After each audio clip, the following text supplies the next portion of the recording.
बहुत ही शांतिपूर्वक और बहुत अनुशासित तरीके से आंदोलन चला। और जो आप कह रहे हैं बीच का रास्ता निकालने की कोशिश की, बीच का रास्ता निकालने की कोशिश तो अब से 15 दिन पहले की जाती। अब तो एक तरफा रास्ता निकालने की कोशिश की, लाठी बजाकर जबरन प्रदर्शनकारियों को वहां से हटा दिया गया है। अब औपचारिकता के लिए बातचीत की जा रही है। सरकार झुकना चाहती नहीं है। सरकार जनमत का, जनभावना का कोई सम्मान करना चाहती तो नहीं है। बातचीत कर रही है सर। और सरकार ने एक तरीका अपना लिया है। भारतीय जनता पार्टी जब से सत्ता में है, इनका एक तरीका है कि जब भी कहीं कोई आंदोलन होता है उसे बदनाम करने के लिए दो चार जुमले ले आते हैं। जैसा अभी त्यागी जी बोल रहे थे कि इन्होंने तो ये नारे लगाए, वो नारे लगाए। कई बार तो बीजेपी अपने लोगों को उसमें घुसा के नारे लगवा देती है।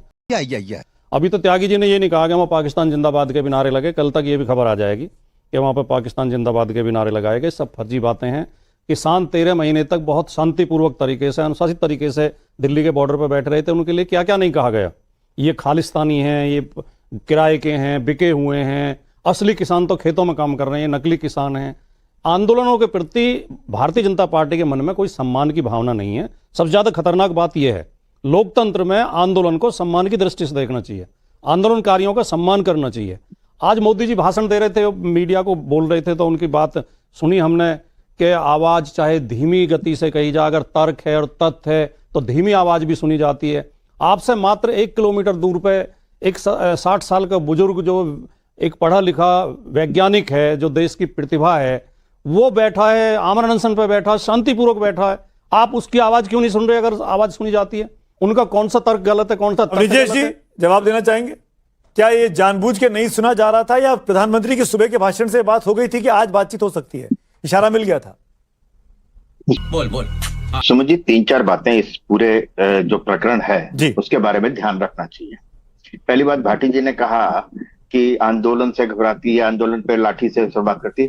किसानों के बारे में एक योगेंद्र यादव जी का वक्तव्य ध्यान दीजिए, जो एआई जनरेटेड नहीं, जिन्होंने कहा हमने तो पिच तैयार करनी थी, अब बॉलिंग जिसने करनी थी वो नहीं कर पाया, तो हम क्या करें? सुमित जी, आपको वो दिखाना चाहिए, ये आंदोलनकारी योगेंद्र यादव, माननीय योगेंद्र यादव जी। दूसरा, मंदसौर में मालूम है ना, मंदसौर में किसानों पर जब गोलियां चली थी, कितने किसान मारे गए थे? मैं ये नहीं कहना चाहता कि उन्होंने मारे थे तो इनको भी मारने चाहिए, बिल्कुल मेरा ये मकसद नहीं, लेकिन जो ये कहता है ना, इसलिए मुझे दिक्कत होती है, पहली बात। दूसरी बात, क्या सोनम वांगचुक का कोई लिखा हुआ, हाथ से लिखा हुआ कोई पत्र भी आया है जिसमें धर्मेंद्र प्रधान के इस्तीफे की कोई मांग नहीं की गई है? क्या ये सच है? पहली बात। दूसरी बात, एक बात बड़ी शिवम त्यागी ने कही, इन्होंने कहीं से उठा के ले आते हैं जी ये नारा भी। क्या यह सच नहीं है कि वहां भारत माता के बारे में अपमानजनक शब्द प्रयोग किए गए? क्या यह सच नहीं है? क्या यह सच नहीं है कि वहां पे माता सीता के बारे में? विजय जी, मैं फिर वही आऊंगा, क्या ये सच नहीं है 22 बच्चों ने सुसाइड कर लिया? क्या ये सच नहीं है री-नीट में एग्जाम हुआ, वो आर्या सिंह बेचारी, उसके पेपर में वो जब चेक करती है ऑनलाइन कुछ और नंबर दिखाते, फिजिकली दिखाते कुछ और नंबर आते हैं। आप तो शिक्षक है ब्रिजेश बाबू। सुमित जी सुन लीजिए ना, नहीं मैं ये कह रहा हूं कि नीट के, सुन तो लीजिए ना पूरी बात। मैं कह रहा हूं इसको पूरे प्रकरण को रिविजिट करना बहुत जरूरी है, क्योंकि सिर्फ ये रिविजिट आप ही को करना है। एक सेकंड मेरी बात तो सुन लीजिए ना सुमित जी, आप पूरी तो करने दीजिए ना। आपने शिक्षक का, आप एक बात बताइए, री एग्जाम होने पर बच्चों ने सुसाइड किया, आई डू एग्री कि इससे कितना दर्द होता है, हम लोगों को सबसे ज्यादा दर्द होता है। लेकिन आप एक बार बताइए, कोटा में उसके पहले तैयारी के दौरान कितनी सुसाइड होते हैं? उसके बारे में किसने सोचा कि पूरी शिक्षा व्यवस्था में ओवरहॉलिंग की जरूरत है? आप करेंगे इस बात पर कभी? 12 साल से आपकी सरकार है, नीट पर तो 12 साल से आपके पास एचआरडी मिनिस्ट्री है, 12 साल से देश की नीति आप बना रहे हैं। राजस्थान, आप कोटा की बात कर रहे हैं, वहां भी आज की तारीख में आपकी सरकार है, किसी ने आपको मना नहीं किया। आप आमूल चूल परिवर्तन कर दीजिए।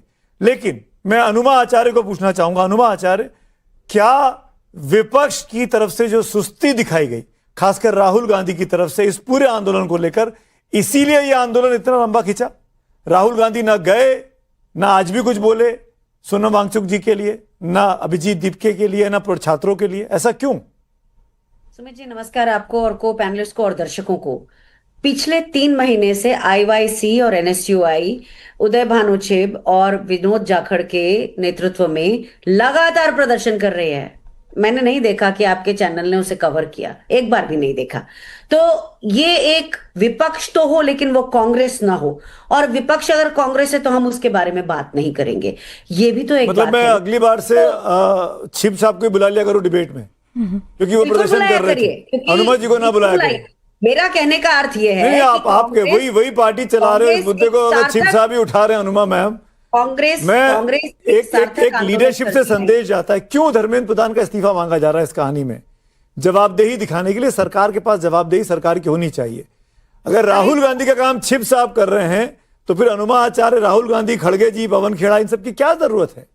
हम लोग सेंट्रलाइज्ड लोग नहीं है, हमारे यहाँ सबके काम बटे हुए हैं। अगर आईवाईसी है तो वो अपना काम करेगी, एनएसयूआई है तो अपना काम करेगी, लीडर ऑफ अपोजिशन है वो अपना काम करेंगे, हमारे राष्ट्रीय अध्यक्ष अपना काम करेंगे। हमारे यहाँ एक व्यक्ति ही प्रधान नहीं होता है, हर व्यक्ति के अपने अपने काम है, आपको मालूम होगा। आप जानते हैं। मैम सॉरी टू से आस्क दिस, मेरे पास वक्त की कमी है, लेकिन एक सवाल मैं आपसे पूछूंगा जरूर।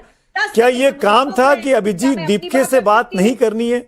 क्या ये काम था राहुल गांधी का कि सोनम वांगचुक साहब के हालचाल नहीं पूछने? Was the task given to him? अभी पता चलेगा। मैं अगर 10 सेकंड अपनी बात पूरी रख लूंगी तो मुझे अच्छा लगेगा। आप देंगे क्या मुझे ये मौका? राहुल गांधी जी ने परसों ट्वीट किया था, यानी कि उन्होंने सोनम वांगचुक का समर्थन किया।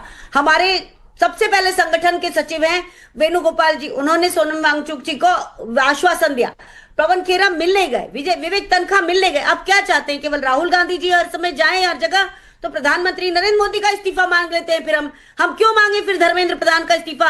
अरे इस देश में पूरा सिस्टम कोलैप्स है। आप देख लीजिए, नकली अदालतें चल रही हैं, नकली एम्बेसी आ रही है, नकली पुलिस स्टेशन है, नकली कॉलेजेस चल रहे हैं। मेरे मध्य प्रदेश में तो नकली हॉस्पिटल भी है जिसमें पोस्टिंग भी होती रही, और कॉलेजेस में देखिए प्रोटेस्ट आज हुआ और प्रोटेस्ट के आगे सरकार को भी सम्मान देना पड़ा और बातचीत के लिए बुलाना पड़ा। अगर यही बातचीत 15 दिन 20 दिन पहले हो जाती तो आज ये परिस्थिति नहीं बनती।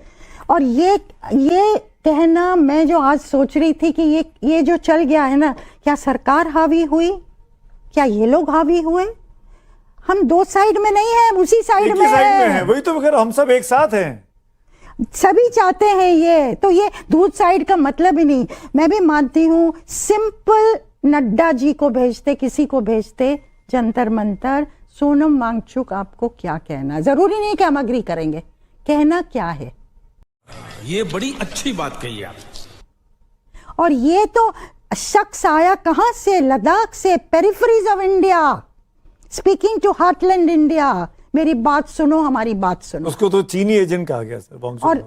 और जो क्राउड भी उमड़ा है ना, वो पिछले 2 दिन में उमड़ा है। तब तक कितना? मैं तो गई थी 5वें दिन सुमित जी, हार्डली बहुत कम लोग थे, ज्यादा मीडिया वाले थे, ज्यादा सिक्योरिटी वाले थे। लेकिन जिस तरह से उनको उठा लिया गया चादरों के पीछे, ये तो नॉर्मल पॉलिटिकल। मैं अपने डॉक्टर से बात कर रही हूँ तो उसको इतना परेशानी हो रही है, उसको पॉलिटिक्स का आता पता नहीं है कि ये हो क्या रहा है। तो मुझे लगता है ये मानना कि बंदूक हम प्रेशर नहीं, एक फियर है कि हम प्रेशर में कुछ करेंगे तो रोज कोई भूख हड़ताल पे बैठेगा, हमारे सिर पे बंदूक रखेगा। पर मैं ये कहना चाहती हूं, toughness by a government is desirable, but that is not equal to arrogance. It should not be जब आपके अपने लोग और अपने बच्चे इन्वॉल्व हैं। मैं एक अपडेट देता हूं मैम, मेरे सहयोगी अमित कुमार मेरे साथ जुड़े हैं ताज़ा खबर के साथ। अमित, ये तस्वीरें आई हैं, नड्डा साहब से मुलाकात हुई है, क्या कोई बीच का रास्ता निकल रहा है भूख हड़ताल खत्म करने को? या भूख हड़ताल तो खत्म हो चुकी है, सोनम वांगचुक को अस्पताल से बाहर लाके उनके मन मर्जी के अस्पताल में ले जाने के लिए कोई मिडवे? देखिए, मुझे लगता है कहीं ना कहीं कोई मिडवे की तरफ बढ़ रहे हैं लोग, तभी ये जो बातचीत हो रही है। क्योंकि इतने दिन से आप बैठे हुए थे लेकिन बातचीत नहीं हुई, क्योंकि अपनी मांगों को लेकर खास करके धर्मेंद्र प्रधान के इस्तीफे पर वो रिजिड थे।